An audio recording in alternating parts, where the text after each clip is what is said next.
नमस्कार। वैदिक एस्ट्रो केंद्र में आपका हार्दिक स्वागत है और आपके साथ बात कर रहे हैं आज इस कार्यक्रम में आपके मासिक राशिफल को लेकर के, यानी कि मंथली राशिफल है। ये मई 2022 का, मई का जो महीना है इस वर्ष, उसका ये राशिफल है। और ये जो राशिफल है पूर्ण रूप से लगन राशि पर आधारित है, चंद्र राशि पर आधारित नहीं है। और अभी जो हम आपसे इस कार्यक्रम में बात करने जा रहे हैं, ये धनु लगन के जो जातक हैं, सेजिटेरियस असेंडेंट बेस्ड जो जातक हैं, उनके विषय में बताएंगे कि ये मई 2022 आप धनु लगन के जातकों के लिए कैसा रहने वाला है। ग्रहों की स्थिति गोचर में जो है उसी के आधार पर आपको अच्छे या बुरे परिणाम प्राप्त होंगे इस मई 2022 में। लेकिन वो ग्रहों की स्थिति से भी थोड़ा सा अवगत आपको यहाँ पर कराना चाहेंगे चर्चा को आगे बढ़ाने से पहले। जैसा कि आप मेरे बराबर में देख रहे हैं चार्ट, ये आप धनु लगन के जातकों का चार्ट है साथियों। और इस चार्ट में जो ग्रह बैठे हुए हैं, जहां जहां पर जिन जिन घरों में, जिन जिन राशियों में, उन्हीं के विषय में मैं आपको थोड़ी सी जानकारी दूंगा। सबसे पहले बात करेंगे केतु के विषय में। देखिए, केतु जो है जहां 7 लिखा हुआ है वहां बैठे हैं, और ये 7 जो है तुला राशि है और ये इनकी मित्र राशि है। और जिस घर में ये बैठे हुए हैं ये 11th हाउस है, यानी एकादश भाव। तो ये यहाँ पर बैठे हैं और इस महीने, पूरे महीने इसी घर में, इसी राशि में ये बने रहेंगे केतु। बात करेंगे अब बुध ग्रह के विषय में कि बुध ग्रह जो है जहाँ पर 2 लिखा हुआ है वहाँ पर बैठे, आप देख रहे हैं उनको। और ये 2 जो है वृषभ राशि है, टॉरस साइन है, और ये अपनी मित्र के घर में बैठे हुए हैं, मित्र की राशि में बैठे हैं बुध। और ये 6ठा भाव कहलाता है, 6th हाउस, जहाँ पर ये बैठे हैं।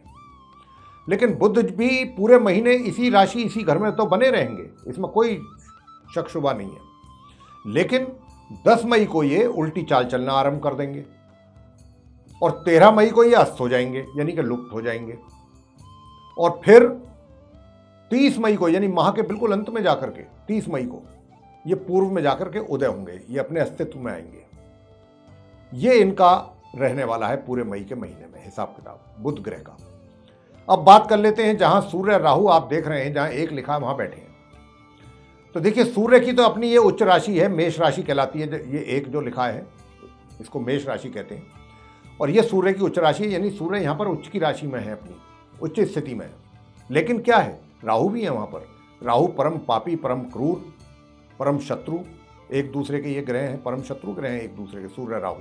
तो ये योग अच्छा नहीं माना जाता, बहुत अशुभ योग होता है, और ये जीवन में अशुभ प्रभाव भी दिखाता है अपने जातक के। तो ये योग जो है किसी भी लिहाज से अच्छा नहीं माना गया है। लेकिन क्या होगा, सूर्य जो है 14 मई को राहु का साथ छोड़ेंगे और अपनी उच्च राशि से निकलेंगे 14 मई को, और ये अपने अगले घर में जाएंगे जहां बुध बैठे हैं, जहां 2 लिखा है। और ये बुध के साथ जाकर के अपने संबंध बनाएंगे और माह के अंत तक फिर ये वहीं रहेंगे। राहु जहां आप इनको बैठा देख रहे हैं पूरे महीने इसी राशि में, इसी घर में ये बने रहेंगे। अब बात कर लेते हैं आपसे गुरु और शुक्र की। गुरु और शुक्र जहां बैठे हैं ये 4th हाउस है, चतुर्थ भाव है, और 12 लिखा हुआ है, तो 12 का मतलब मीन राशि, और गुरु मीन राशि के लॉर्ड होते हैं। तो गुरु अपने ही घर में, अपनी राशि में बैठे हैं शुक्र के साथ। और शुक्र की ये उच्च राशि है, शुक्र अपनी उच्च राशि में बैठे हुए हैं, मीन राशि उनकी उच्च राशि होती है। हालांकि दोनों ही गुरु हैं, एक दैत्य गुरु हैं, एक देवताओं के गुरु हैं, और दोनों गुरु यहां पर इकट्ठे बैठे हुए हैं। लेकिन शुक्र जो है 23 मई को गुरु बृहस्पति का साथ छोड़ देंगे और इस राशि से निकलेंगे और अपनी अगली घर में जाएंगे जहां पर राहु बैठे हैं। राहु इनके मित्र हैं, तो ये अपने मित्र के पास पहुंच जाएंगे 23 मई को, और माह के अंत तक राहु के साथ ही बने रहेंगे। और गुरु बृहस्पति पूरे महीने मार्गी और उदय अवस्था में अपने इसी घर में, इसी राशि में जहां इनको आप बैठा देख रहे हैं, वहीं पर ही ये बने रहेंगे। बात करते हैं मंगल और शनि के विषय में। देखिए, मंगल और शनि दोनों एक साथ बैठे हुए हैं, कहां पर, जहां 11 लिखा हुआ है। और 11 जो होता है ये कुंभ राशि होती है, और घर जो है ये 3rd हाउस है, 3य भाव है। और मंगल और शनि का बैठना काफी हद तक अच्छा नहीं माना गया है, शुभ नहीं माना जाता। ये इसके अशुभ परिणाम अधिक देखने में आते हैं, क्योंकि दोनों एक दूसरे के परम शत्रु हैं, मंगल और शनि। तो यहां पर मंगल जो है शनि का साथ छोड़ेंगे 17 मई को, और शनि का साथ छोड़ करके ये जाएंगे अगले घर में जहां गुरु, बृहस्पति और शुक्र बैठे हुए हैं। और जब ये वहां जाएंगे मंगल, तो ये जो मीन राशि है जहां 12 लिखा हुआ है, ये इनकी मित्र राशि है।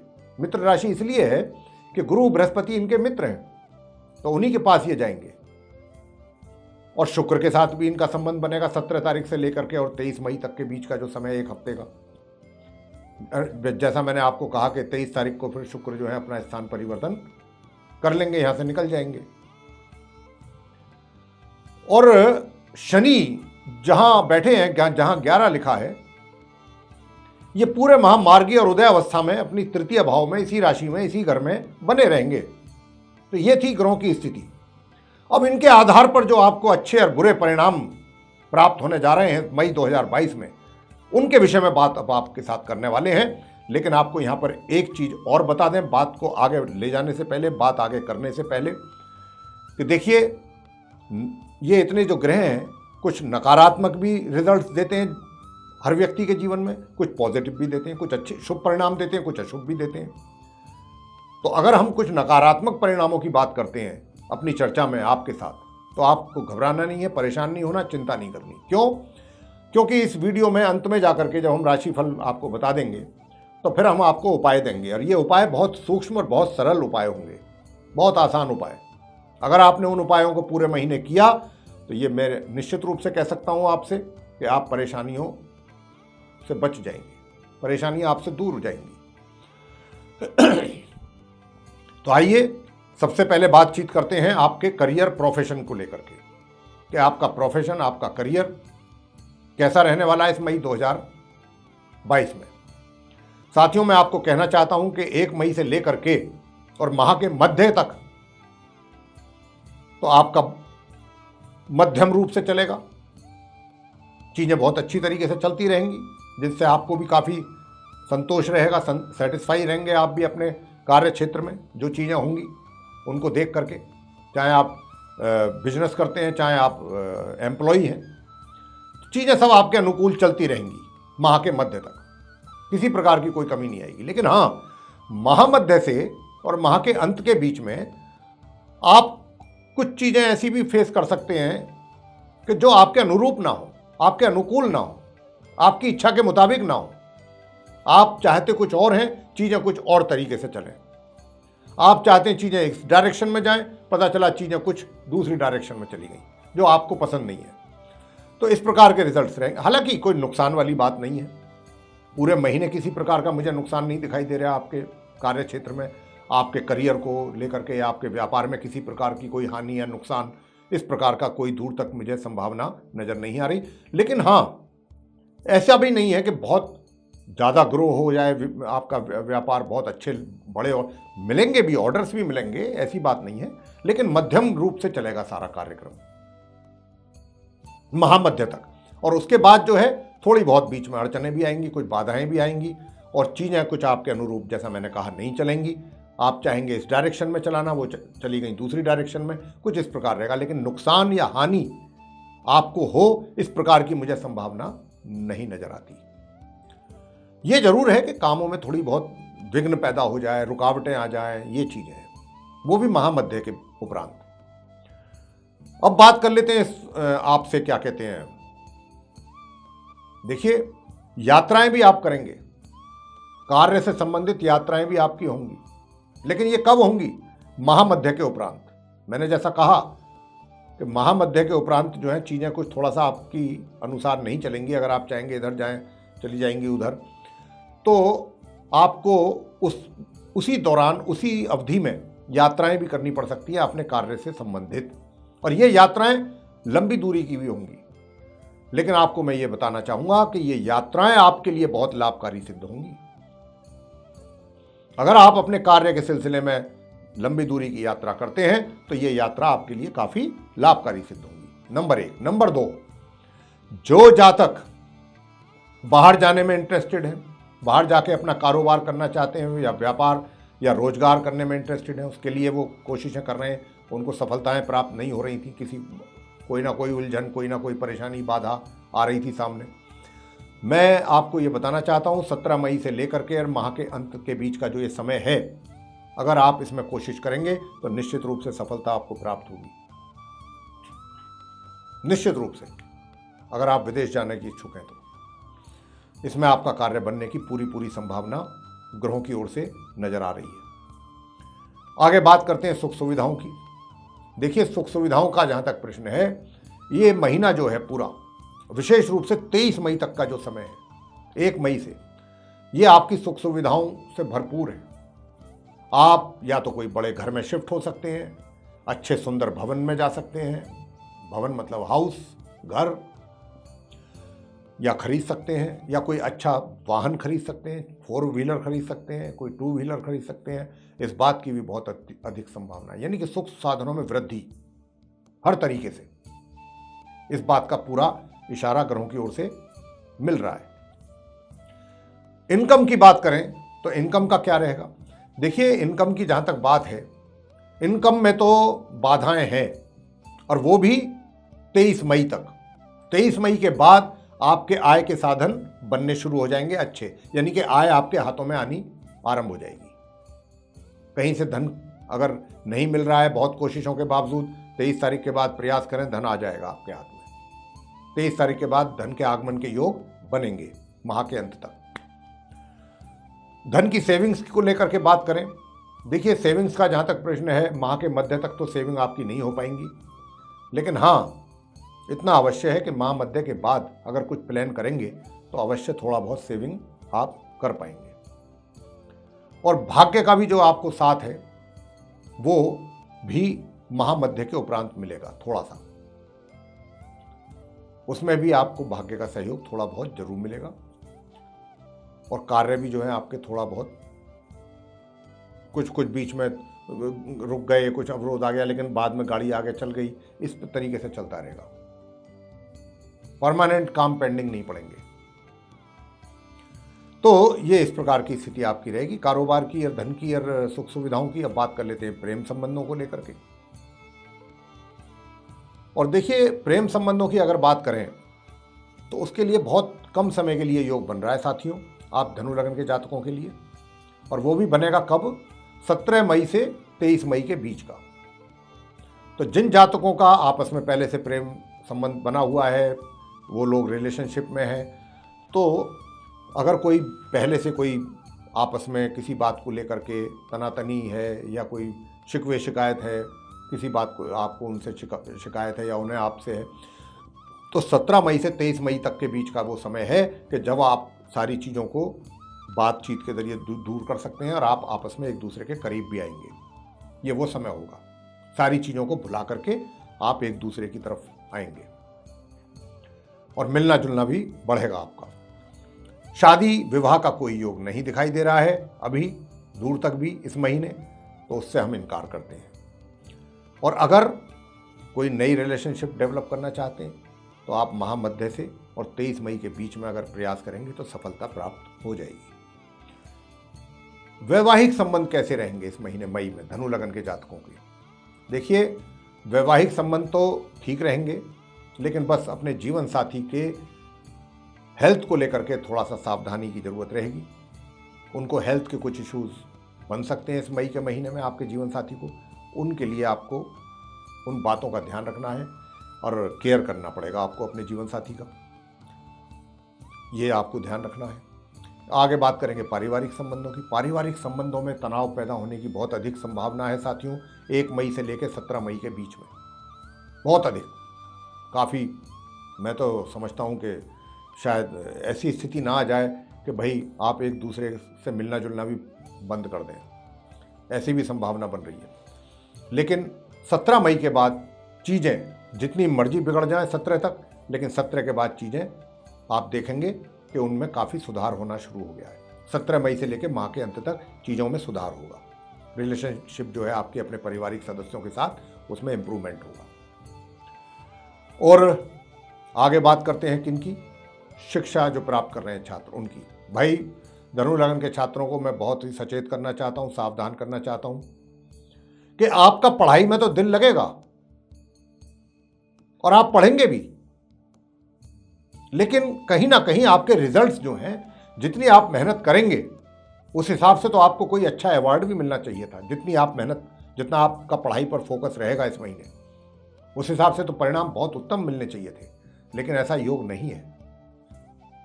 इतनी अधिक मेहनत के बावजूद भी परिणाम जो है वो आपकी आशा के अनुरूप नहीं आएंगे। कहीं ना कहीं उसमें कुछ ना कुछ आपको कमी जो रहेगी, वो कहीं ना कहीं दिल में टीस एक जरूर रहेगी कि बताओ मैंने इतनी मेहनत करी और इतने बढ़िया मेरा सब कुछ हुआ, इतनी बढ़िया स्टडी हुई, सब कुछ हुआ, लेकिन बताओ ये यहाँ पर बात बिगड़ गई। ऐसा कुछ रहेगा। लेकिन 14 मई तक, 14 मई के बाद चीज जो है उनमें इंप्रूवमेंट होगा, और विशेष रूप से 23 मई के बाद से लेकर के माह के अंत तक काफी इंप्रूवमेंट होगा। आपकी शिक्षा को लेकर के आप काफी अपने आप को रिलैक्स फील करेंगे, आपको रिलीफ मिलेगा। और रिलीफ इन द सेंस कि भाई परिणाम सही सही आएंगे, फिर आगे पढ़ाई भी आपकी सुचारू रूप से चलेगी 23 मई ऑनवर्ड्स।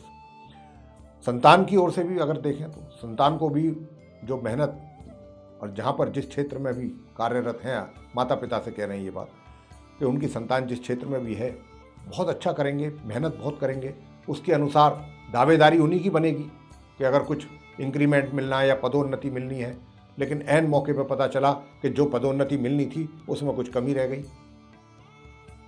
जितना प्राप्त होना चाहिए था उसमें जरूर कुछ ना कुछ कहीं ना कहीं कमी रह गई। लेकिन 14 मई तक हैं इस प्रकार के हालात। 14 मई के बाद थोड़ा सा स्थिति में बदलाव आएगा, और 23 मई के बाद से थोड़ी सी सुकून की प्राप्ति भी होगी माह के अंत तक। स्वास्थ्य को लेकर के कैसा रहेगा? देखिए, स्वास्थ्य की आपसे मैं बात करूं, स्वास्थ्य जो है माह के मध्य से उसमें थोड़ी कमी रहेगी माह के अंत तक, और ये स्वास्थ्य जो है आपका। लेकिन एक बात और भी है,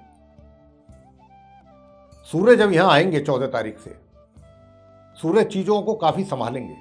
यानी कि अगर सूर्य नहीं आते तो स्वास्थ्य अधिक प्रभावित हो सकता था, लेकिन 14 तारीख से सूर्य भी आ जाएंगे यहाँ, तो आपके शत्रुओं को भी शांत करेंगे सूर्य, विरोधी भी पक्ष आपका शांत रहेगा माह मध्य से माह के अंत तक, और स्वास्थ्य को भी संभालने की कोशिश पूरी करेंगे सूर्यदेव। यह स्थिति रहेगी। अंत में उपाय आपको बताते हैं, वो कौन से उपाय हैं, सूक्ष्म, सरल और आसान, जिनको करें तो आपको काफी उनसे लाभ प्राप्त होगा, परेशानियों से छुटकारा मिलेगा। सबसे पहला उपाय है, सूर्यदेव को प्रतिदिन तांबे के कलश से जल जरूर दें, जल देना ना भूलें। दूसरा और इंपॉर्टेंट रेमेडी ये है कि आप माँ भगवती का पाठ जरूर करें। अर्गला स्तोत्र कर लें, चंडी का स्तोत्र करें, कुंजी का स्तोत्र करें, जो करना है करें, या दुर्गा सूक्तम का पाठ कर लें। कुछ भी कर सकते हैं, कोई भी जिसमें भी आपकी अधिक रुचि है, सब माता के। ये भी आपके लिए बहुत आवश्यक है, ये प्रतिदिन करना है। तीसरा उपाय आप करें, आदित्य हृदय स्तोत्र का पाठ अगर आप कर सकते हैं तो सिर्फ और सिर्फ 14 दिन करें, 1 मई से 14 मई तक, और 14 मई से और माह के अंत तक करें विष्णु सहस्त्र नाम का पाठ। 1 मई से 14 मई तक आदित्य हृदय स्तोत्र, चाहे 5 से 10 ही मिनट करें, जरूरी नहीं आधा घंटा कर रहे हैं बैठ रहे हैं, साहब गुरुजी ने कहाँ फंसा दिया। 5 से 10 ही मिनट करें, जितना समय और जितना आपकी श्रद्धा है, उसी का ही बहुत अच्छा परिणाम प्राप्त हो जाएगा। 1 तारीख से 14 तारीख तक, फिर मैं बार बार बोल रहा हूं, आपको करना है आदित्य हृदय स्तोत्र का पाठ, और 14 तारीख से लेकर के माह के अंत तक करना है विष्णु सहस्त्र नाम का पाठ। बस आप इतना करें, और आपको कुछ नहीं करना। और अधिक अगर आप करना चाहते हैं तो बस हनुमान जी की पूजा करें संध्या के समय, प्रतिदिन 1 माला कर लें, ओम हम हनुमताय नमः, बस काफी है। तो साथियों, ये मैंने जो उपाय बताए आपको करें, निश्चित रूप से आपको परेशानियों से छुटकारा मिलेगा इस महीने सभी प्रकार की। अब ये राशिफल जो है मई 2022 का था। अब धनु लगन के जातकों को आपको अच्छा लगा है, पसंद आया है, तो इसको लाइक करना ना भूलें, चैनल को भी सब्सक्राइब जरूर करें, और अधिक से अधिक मात्रा में इसको वीडियो को शेयर करें ताकि दूसरे लोग भी इससे लाभान्वित हो सकें। और इसके अतिरिक्त अगर आप चाहते हैं कि आपके पास जो भी आने वाले दिनों में वीडियोस बनने हैं वो आप तक पहुंच जाएं, तो और उनकी नोटिफिकेशंस भी आप तक पहुंचें, आप फिर ये बेल आइकन जो देख रहे हैं इसको पुश कर दें। यही हमारा आपसे कहना था। इसी के साथ बहुत बहुत धन्यवाद। जय माता दी।